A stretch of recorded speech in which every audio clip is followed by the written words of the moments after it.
Hi. In this video, I share with you my way of dealing with adversity, and my guest takes us through a very effective, quick stress relief intervention that's great for everyone, not just caregivers.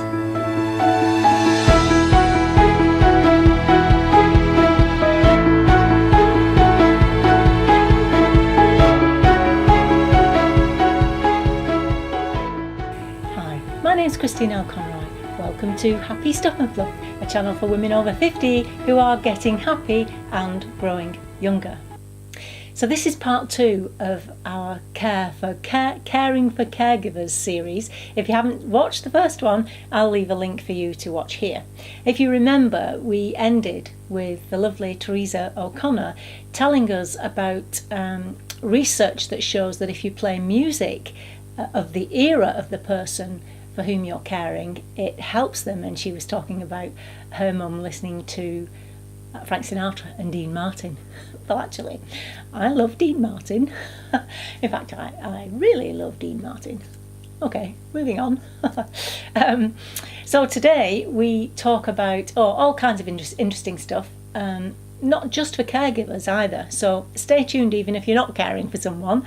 And we do talk about kind of survival tips for caregivers. And I said in the introduction that Theresa takes us through a very quick and easy stress intervention to help to relieve stress quickly.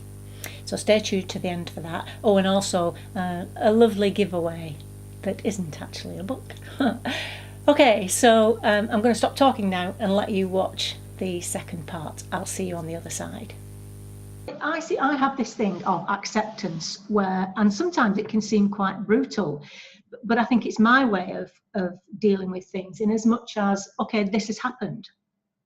It's happened. It doesn't matter how angry I am or how frustrated I am or resentful even. That's not going to change things. This is where we are. This is the situation we're in. This is what we have to deal with. And we have to come up with a way of dealing with it so that we're all happy with it. Now, that's simplifying things. I know it is a little bit. Well, it's also very Buddhist, to allow and accept. This is what is happening versus struggling with it. Their definition of unhappiness is when we want something other than what is happening. Yeah. So not that it's always going to feel happy to be in a caregiver role, but if we can just do what you just said, accept that this is the reality. And all along and afterwards, I always felt I would have done the same thing. My mother raised, I have wonderful parents. I would do the same thing. Yeah. So, yeah, I think that people very often asked me, especially with my daughter. I mean, I don't think you actually know the story of Charlotte, and I'm not going to go into it here because it's too long. But my daughter had cancer at the age of 7, and recently was threatened with having had it again. Thankfully, she didn't have it again. People say to me, you must feel, why you? Or you must feel that your life's being put on hold is something that lots of people said. And especially in terms of my daughter, it's like, well, she is my life. My kids are my life. It's not that I've ever felt that, right, I've got to stop what I'm doing now in order to do this. I think as human beings, if someone was beside me and ill, whether it was my daughter or not, I would feel, I don't know, I would feel that I'd want to care for that person, I guess. Although don't get me wrong, Theresa, there are certain things as the role of a caregiver I could not do. I'm very squeamish. Now, you've been a nurse. I am a nurse, yes. Yeah. So fortunately, I've never had to deal with what I call icky issues. I know lots of people do. And again, my heart goes out to them, have to deal with that. So, but I always feel as though things have happened to me. I've been incredibly lucky in that I didn't have a full-time job when my sister became ill. I wasn't working full-time when Charlotte became ill. It almost seems as though my time was freed up for that particular reason. I know that might sound a little bit some synchronicity or divine order or something. Yes. Yeah, exactly that. So which is why I always feel blessed that, you know, when those things happen, that I have been able to be there. Because if you work full time and have to do it, I just can't imagine how that, you know, how that sits with people. It must be very difficult. Yeah. I don't know. Sorry. I heard a statistic the other day on public radio that in the United States there's 31 million caregivers, and by 2020 that number will double. So, Right. you know, also in the UK and other countries, it's what's here. It's what's happening. At some point, everybody's going to find themselves in a situation where they are caring for someone. And the other thing I've often thought, and I say to my kids that they need to start talking about now, how they're all going to look after me and Mr. Kitchen if anything happens to us, just to save, you know, because obviously every child wants the best care for their parents, but they may not agree what the best care is. That's the other thing. And, you know, people are loath to think about these things, but I think if you have prepared for it and talked about it beforehand, then when it happens, you can just go into practical mode and do what you've talked about. And that at least takes some of the, you know, this emotional upheaval away. Yeah. Yes. Well, yes, that's a good tip. That's a good point. Yeah, I think so. So I'd say to all you people out there listening, young and older alike, speak to, you know, your kids about how you want to be looked after if anything should happen. You know, and what they should do, what you would expect and not expect, and then at least you've had the conversation. So my mother had always indicated that she wanted to not die in an institution, you know, a care facility, die at home with family and friends, and I was able to give her that. And on her deathbed, prior to, you know, 2 days before she was passing, she was saying the word promise, meaning you kept your promise to me. Oh, really? So that was a blessing that God helped me do that. Yeah. And she was aware as well. Absolutely. Of that too. Yeah, because that's the other thing, isn't it? It's not just about what can obviously happen is not supporting someone through ill health, but then trying to support them through a dignified and graceful passing, which is a whole nother issue, really. Certainly in this country it is. It's something that's that is slowly, I think we're beginning to address it, but not fast enough.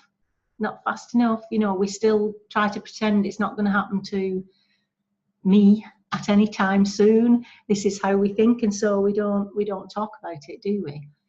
Well, our denial can be pretty high about that. Yes. Yeah, but you know, when no, I'm not sure what this saying is correctly, but that you only know how to live once you've accepted you're going to die. Yeah. Okay, that's powerful. You only know how to live well once you accept the fact that you're going to die. So it's like if you knew you were going to die tomorrow, what would you do today? Yes. There are those questions that are asked of us. If you only had 6 months to live, if you only had a month to live, you know, how would we live? Yeah, what would you be worried about? Certainly not what Joe Bloggs said about you yesterday at work, would you? You wouldn't be worried about those kind of things. No. Caring. I hope not. Sorry? I hope not. You only have so much psychic energy and physical energy, and you're so focused on the task at hand. Yeah. Yes. So what if you were talking to someone then? I mean, I don't know if you've actually coached anyone through these situations, but if you were to speak to someone who was looking after someone at the moment, is there anything in particular by way of advice that you might offer them? Well, I think we've touched on some of that already, to the degree that you can remember to factor your own needs in and create availability so that there's some neighbor or friend or someone that can come at times. I was blessed to have that kind of help that up to a certain point, I would take my mother to a day program so that her socialization was balanced with some socialization that I could get other than our being together. So she loved attending the day program until closer to the end of her life, where she didn't have the strength to do that. Right. I would bring her to church with me, and that's a community of people who, you know, can be a support, and neighbors and friends and family. Yeah. So Ask for what you need. to try to ask for help. You Yeah. can't do it alone. I say that all, you know, all the time. Looking back, I could never have kept my mother at home if it were just me trying to do it. Yeah, yeah. I think that's key, isn't it? To be able to ask for what you need, ask for help. And people are very kind and willing to be of help. That's what I found. Yeah, because people want to help, don't they? Yes. And the key thing people say to you is, if there's anything I can do, pick up the phone. Of course, what do you not do? You don't pick up the phone to ask. And like you say, people want to feel that they can be useful to you. It's just that we don't say, oh, right, okay, you know, when you said you'd bake me a pie for tea tonight, well, please, will you do it now? We just don't do that. And if we can be specific, yeah, you know, Friday at 4:00, can you come for 3 hours? Or or if the person, I mean, and this again, we could do a whole nother video on this, on how to speak to people who are caring for someone else, or how to speak to someone who's ill, or how to help them, in fact, and not be so vague. If there's anything you want me to do, just do something, like take the pie round. without asking, those kind of issues. But I think and sit and visit. When you bring the pie, sit and visit and talk. Yes. Just be there. You don't have to say the right thing, do you? You just have to be there. I think, certainly for me, this idea of you suddenly feel that everybody else is going on with their own lives and their own world, whilst yours has been turned upside down completely, and you kind of feel alone with it. And I just hope that nobody watching Happy Stuff and Fluff is sitting feeling so much alone with these issues, because if I'm here, and obviously Theresa's here, because we care about you caring about somebody else. That's why we wanted to get together here and talk. So if we also acknowledge, Christine, that it can feel very lonely. Oh yeah, absolutely. So there's nothing wrong with that. It's part of the downside of the down feelings, you know, whether it can lead to depression or can be very lonely. Yeah. I'm going to do something now, Theresa, that I'm going to put you on the spot here. You're going to have to forgive me for it, but I'm going to do it anyway. And I'm going to say, if after today's video has been published, I get people asking questions about their situations or anything at all about caregiving, and I made a list of those questions, would you come back on and help me answer the questions?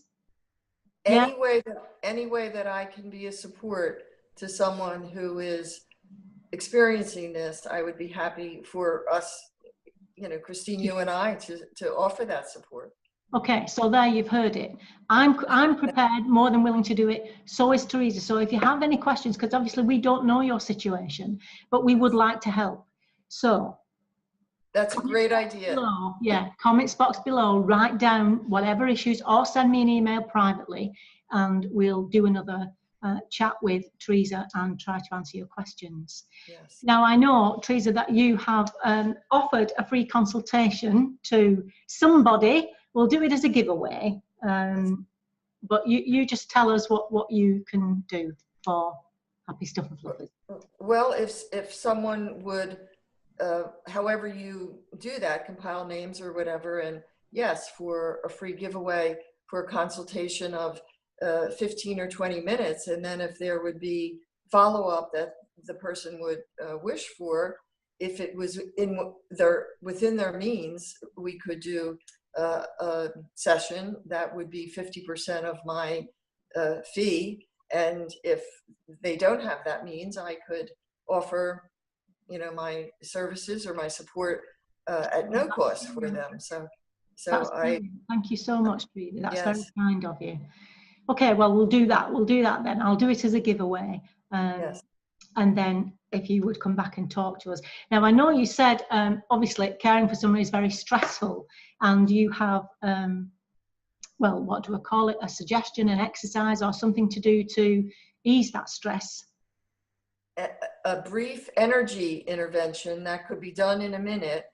And many times as a caregiver, we feel like we are losing ourselves and almost can react sometimes like, who said that? Or who we can disconnect from our own selves and our own core, our own essence.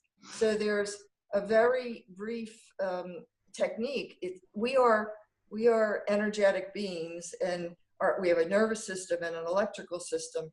So there are points on the body that can be pressed, and just take a breath while you're doing it. And that's what I would like to explain, so that somebody could stand right where you are, or go to another room, do this for a minute, and come back and feel like you can be present to what's happening. Oh, right. Can you take me through that? Shall we do that? Yes. Yeah. So it means to put one hand on the navel area, on the belly, over the belly button. Right. You can't see me, guys, but I am doing that. Yeah. And there are points above the lip and below the lip. So we're going to touch those points like this. Yes. And just massage them. And take a breath. You can do side to side. And then just take a breath and let it out. And then there are points under the clavicle, under the bones on the chest. So my hands are like this, thumb, and so it's right under. There's a little notch on both sides, and I can see yours. And yeah, so right under the bone, yeah. Oh, gosh. Yeah. And you massage that. You keep your other hand on your belly button. Oh, sorry. Okay. Yeah, and take a breath while you're massaging these points. And you can exhale with your mouth open or closed.